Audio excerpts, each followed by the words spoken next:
mu mujyi wa Chicago ahabera inama rukokoma y'ishyaka ry'abademokarate hari n'Abanyapalestina bigaragambya basaba ko intambara ishyamiranyije Hamas na Isirayeli ihagarara.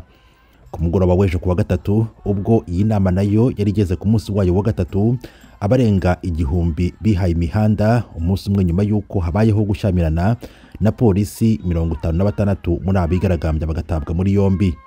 Feda Baluta, umugore w'umunyapalestina uri mu bigaragambya, yavuze ko ashaka gutanga ubutumwa ku bari mu nama y'abademokarate.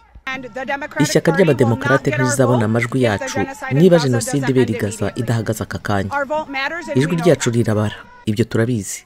Aba bakomeza kumvikanisha ko yaba Perezida Biden na Vice Perezida Kamala Harris ntacyo bakoze muri aya mezi 10 ashize.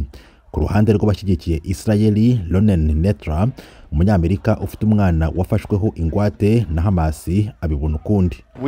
Turashaka kwizezwa ko uzatorwa muri amatora azashyira iby'ibanze imbere, harimo gushyigikira Isirayeli ndetse agatangaza ko Hamas ari umutwe w'iterabwoba ukuriye kurandurwa ku isi, kandi agakora ibishoboka byose akagarura mu rugo abafashwe bunyago. Umugore we Netra nawe yungamo yumvikanisha ko kurekura abafashweho ingwate byazana umutuzo ku mpande zombi, bigahagarika intambara ndetse bigatuma habaho ejo heza impande zombi. Harris ishimwe, Ijwi ry'Amerika.